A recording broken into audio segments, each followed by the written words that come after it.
নূহ আলাইহিস সালাম একটানা 950 বছর আল্লাহর পথে মানুষকে ডাকার পরে আল্লাহ বলছে আল্লাহ লাগবেন। তো 950 বছর পরেও নূহ আলাইহিস সালাম বাবা বিরক্ত হয় নাই।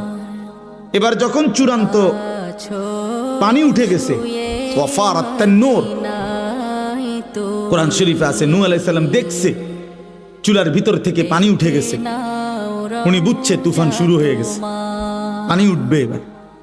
এই সময় উনি নৌকার কাছে উনার লোকজনকে তুলে নিছে, পানি আসতেছে।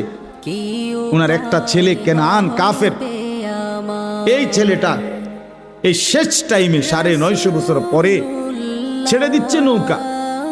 এই টাইমেও কোরআন শরীফে আছে সূরা হুদে নূহ আলাইহিস সালাম ছেলেটাকে ডাক দিছে, ইয়া বুনাইয়ার কাম মা'না, বাপ এই শেষবারের মতো বলছি বাপ আয় না, ঈমান আয় না, আমার নৌকায় উঠে যা, বাইচা যাবি, বেঁচে যাবি বাবা।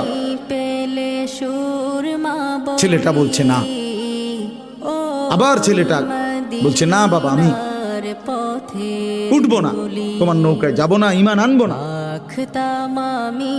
তো নূহ আলাইহিস সালামের ছেলে কেনান, কোরআন শরীফ আছে এই কাফের ছেলেটা বলল সাআবি ইলা জাবালিন ইয়াসিমুনি মিনাল মা, বাবা আমি ওই উঁচা পাহাড়ের উপরে গিয়ে আশ্রয় নেব, সেই পাহাড় তোমার খোদার পানি থেকে আমার বাঁচাই দিবে।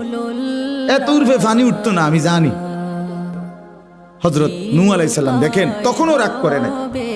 এক বাবা সন্তানের প্রতি কি পরিমাণ দরদি হওয়া উচিত, উদাহরণ দিচ্ছেন কোরআনে।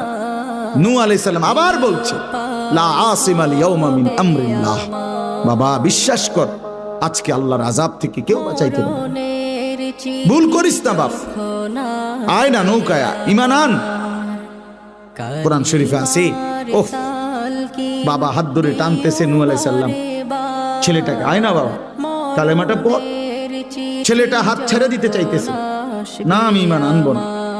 এই বাবা আর পুত্র টানাটানি করতেছে, বাবা ডাকে ঈমানের দিকে, ছেলে ছুটে যাচ্ছে কিসের দিকে, কুফরের দিকে।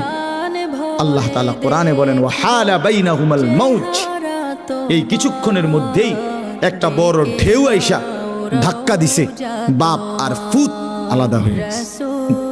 এরপরে ছেলেটা ধীরে ধীরে ডুবে গেছে।